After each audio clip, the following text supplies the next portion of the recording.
Hi, I'm John Black. I'm the CEO of Aldebaran Resources, and today we're here to talk about our Altar project in San Juan Province, Argentina, where we're drilling out a very large copper porphyry deposit, and we've got very good evidence it's about to get significantly larger as we continue to drill. So I look forward to an opportunity to present some of our latest results today. Well, the headline in the latest press release suggests it's going to be very big indeed. We're talking about 950 meters at 0.6 copper equivalent. So give us an update on what you're seeing there, because there's a few other things I want to touch upon as well. Absolutely. And as you'll recall, the deposit we have at Altar, we already have a large resource. We have approximately 1.2 billion tons at a little bit less than a 0.5% copper equivalent grade. So a large deposit, and that's in measured and indicated, quite a high degree of confidence in that mineralization, with an additional 200 million tons of inferred mineralization.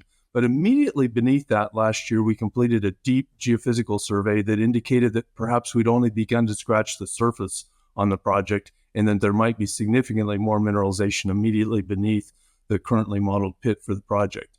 And over the last few months, we've begun to reveal results from this drilling campaign, including the drill hole that you just mentioned, 225, that we released yesterday, that are indicating that our geophysical information is very closely imaging mineralization, additional mineralization beneath the pit. So the potential for us to substantially increase that resource is quite evident, and we're very pleased to be.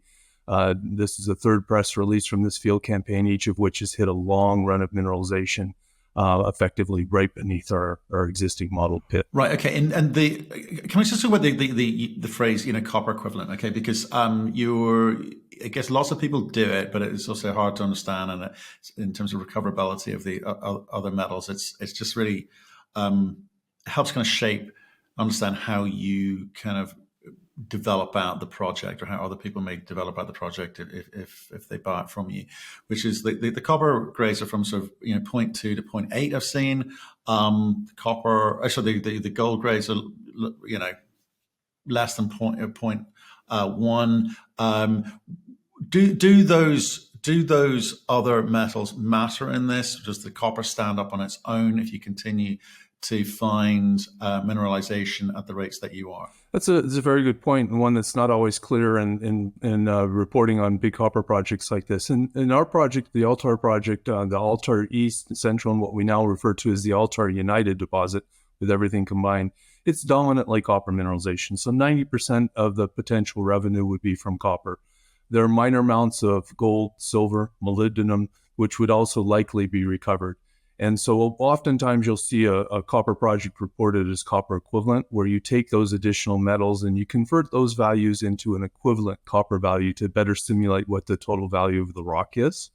When done properly, you apply metallurgical factors to that. So the copper recovery is often not as high of a percentage of recovery as you do for your copper. So you need to adjust for that. Not all companies do that. It's something to watch for. We definitely do make that correction. So we report it as copper equivalent, but it's predominantly copper in this project. Okay. And look, I know it's early days, and we're not too many holes into this thing, but you are finding mineralization and continue to down to depths, 1.1 kilometers. So I'm intrigued to sort of see how you go about with the future of the kind of drill modeling, etc. So it continues to deliver. It's good. I think we did a technical session with your COO, Kevin, back in April, and that was a very good session for people who want to understand technically, how you're coming at this, and why you're sort of seeing these results. I wanted today kind of focus on the kind of the other contributing factors to success. So one, you've exercised some warrants recently. Tell us about that, and where did they come from? Those warrants came from a financing. We had a 45-cent financing 2 years ago, and those were 70-cent warrants, so they were well within the money, and we received approximately $6 million back to us. So it's almost a secondary financing that comes off of a previous financing. It's quite nice for us. It filled up the till. It allowed us to have plenty of funds to complete this year. Important to note also that triggered certain top-up rights. Last year, South 32 came in as a strategic 9.9% investor in the project. They've been closely monitoring. They're not the only, many major mining companies are keeping an eye on us right now. But they made the decision to provide that strategic investment to us. which is great. It endorses the project. It gave us an investment over market conditions, which was minimized our dilution going forward. And they like what we're delivering on the project right now, and they exercise those rights to top up and go back to 9.9 because the exercise of those warrants diluted them slightly. So it's a good signal that they continue to be strong supporters of the project and very interested in the project, which helps us considerably and provides us with the funds we need to continue drilling with 4 rigs as we have been over the last few months here. Okay, and yeah, I think it's topped up with just over 700,000 Canadian, which is good. It doesn't mean much to them in terms of their balance sheet, but it's very good for you in terms of what it signals, right? Yeah, absolutely. Absolutely, I agree with that. So I guess the question I wanted to get to is the kind of so what bit, right? Okay, so you're finding this long intercepts with good copper grades and others. You've got 4 drills going. You've just got an additional 6 million. But I don't know where that puts you in terms of total cash at the moment. Can you give us a sense of that? We started this month a little over 7 million total. Right. On it, those warrants had come in over a period of time. And so we have plenty of funding to complete the program. As you might recall, we're in South America, so we're opposite seasons. We're we're really into the front part of winter already. So we'll drill for a few more weeks with luck, and then we will take a short break over the coldest part of winter. So from June to September, we'll be shut down, and then we'll come back into the camp in September and be drilling by October with what we anticipate will be an even more aggressive program next year. What does that mean? What does that mean in terms of meters or dollars? This year we were shooting for 20,000 meters. There was a little bit of a late delivery of rigs to get going, and we've been struggling with supply chains and availability of qualified staff. So it slowed us down a little bit. We're a little over 14,000 meters now. Hope to finish up at around 15,000 meters for the program. Next year we would anticipate a program of at least 20,000 meters and perhaps more, subject to availability of rigs and, of course, funding to move forward. Right. Okay. And so that the supply chain issues, is that still a legacy of COVID and I guess even the inflationary component of the past year or so? Was that a factor of it's Argentina and that's what happens? I mean, a slight legacy of COVID still, but more it's the fact that every single drill rig that could possibly be working is working in Argentina right now. There were well over 60 rigs drilling just in the San Juan province where we're at right now. We're one of 5 very large copper projects that are moving forward. And so the supply chain is just naturally stretched. It's a little complicated as well in that Argentina has some limitations and rules on how importations can be made. So it puts some challenges there as well. There's a strong preference for utilizing materials made in Argentina, and they're just not really set up to produce enough materials for what we do. So it's stressed things, but we're beginning to resolve that. Our drilling performance picked up notably over the last couple months of the season, and I think we'll be well set up for next year. And it's not unique to us. All of our peers are struggling with the same issue, and we're working collectively with the drilling companies to be able to increase capacity to drill more quickly and more efficiently. Your peers in Argentina or your peers in South America? In Argentina, actually, a good example is that we've worked collectively with one of our neighbors to hire a professional drill specialist, an ex-Barrick person who knows a lot about drilling in the South American Cordillera and has been retired. And we brought him back out of retirement and brought him down to work closely with the drilling providers that we have and provide suggestions to them on how they can be more efficient, how they can work better. One of the challenges we face is that it's hard to get drill rigs, but it's even harder to get experienced help for the drill rigs. Drillers are in short supply. Drillers that have experience and know how to work in the high Andes. And so a lot of it is just those tricks that you learn as you've been drilling for a long time on how to move forward. So we're working more closely to provide better training, including collectively all of those of us involved in exploration in San Juan provide funding in collaboration with one of the local universities to provide a technical training institute to train drill assistants.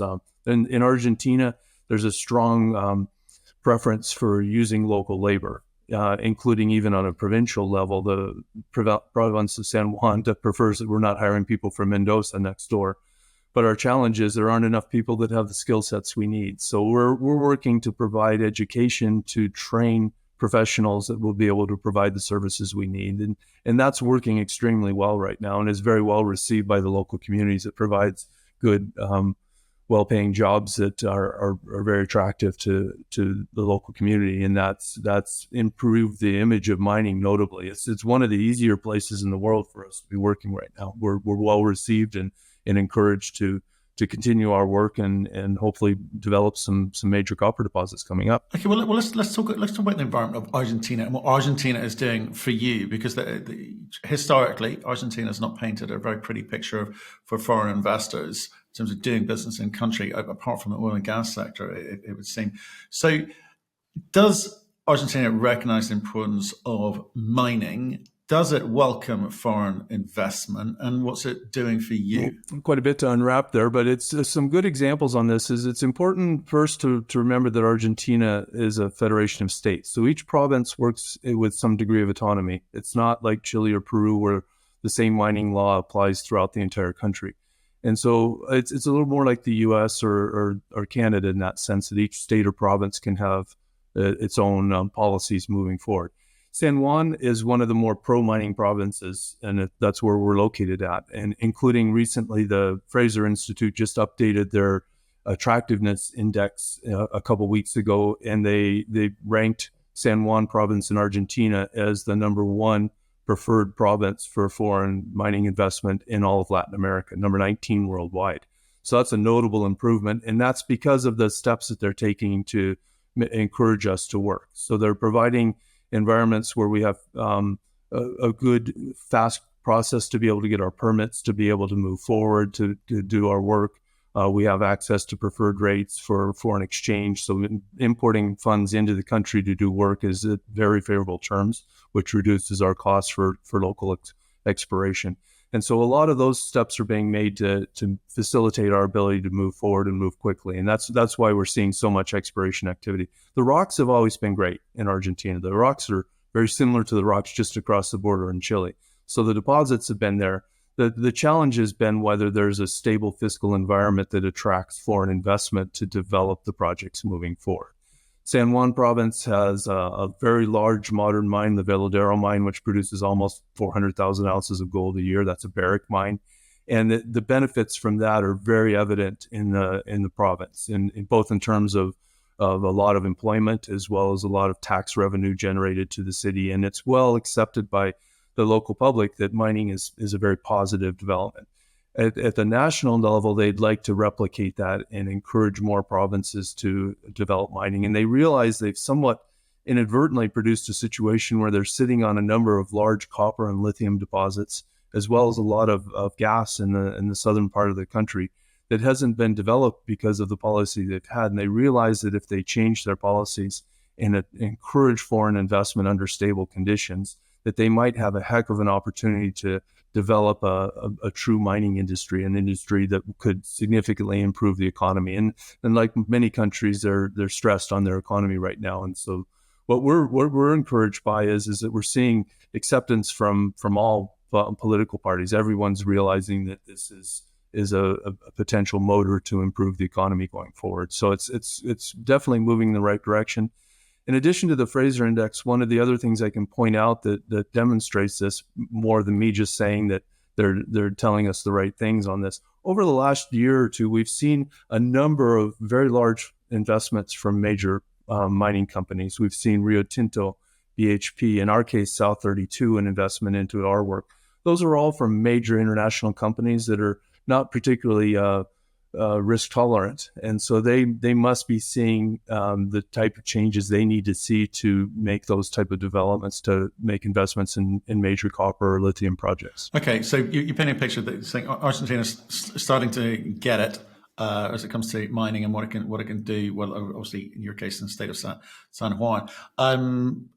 That I guess that's encouraging. Can I one other thing I want to ask you about, again, just trying to understand sort of the makeup of how you build this company out is around the shareholding, right? You've got three quite big companies. You've got Route One with sort of circa 44%. You've got as you mentioned, South 32 maintaining the 9.9%, and Sibanye Stillwater are still in there over 16%. So you've got a lot of this of the shares tied up in those three big companies, and I appreciate management are buyers too. But you've got 24-25% left for the public. So does that structure, does that makeup work for you? Or will it start to work for you as you continue to? You will need to. You're an explorer. You're going to need to raise capital for drilling programs to continue. Is that going to come from those three major shareholders, or is the public going to get a chance to buy more stock as it's issued? Well, as you mentioned, we have the three major strategic shareholders, and that we're earning into the project from Sibanye-Stillwater. That's their position, and we've had the strategic investment from South 32 recently. And Route One put up the funds to allow us to capture the opportunity to begin with. So that provides a great backstop for us on it. And all three of those parties have pro rata rights. In the event that we do a financing, they can participate to avoid dilution. They've been very supportive and participated in most financings we've done going forward, and the project is delivering even better results right now. So we'd anticipate, in the event that we raise capital, that in most cases, most of those groups would likely participate going forward. So it makes it easier for us to raise capital. But that's that tight shareholding situation is kind of a double-edged sword on a situation like this. It also means that we don't have a lot of liquidity, or there's a perception we don't have a lot of liquidity. But we've had a number of shareholders be able to establish fairly significant positions in the open market just by patiently buying. So it does appear that there's not a lot of trading. But for example, we traded quite a bit yesterday on the news coming out, and we're still at very attractive valuations right now on the project. So it is certainly possible to acquire a sizable position in the open market right now. It may require just a little bit of patience to do that. And if we do a traditional private placement in the future, that would certainly be open to the public. And additional, it's healthy for us to attract additional new investors to come in and balance with those large parties. But at times in the markets that we face, having those large shareholders is a savior for us, really. So we try to balance it out as best as we can on it. But I'm very pleased. I don't worry too much about access to funds.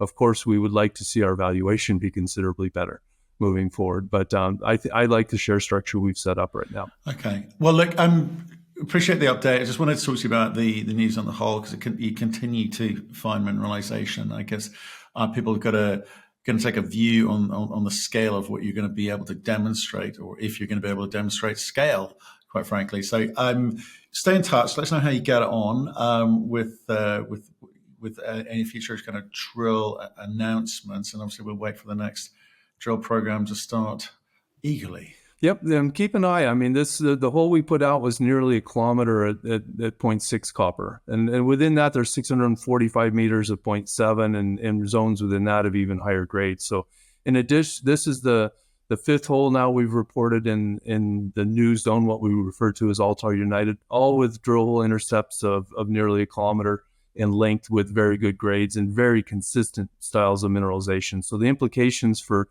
potential increased resource are very, very evident right now. And we've got plenty of holes that will be coming out over the next few weeks and months. So it's certainly one to keep your eye on.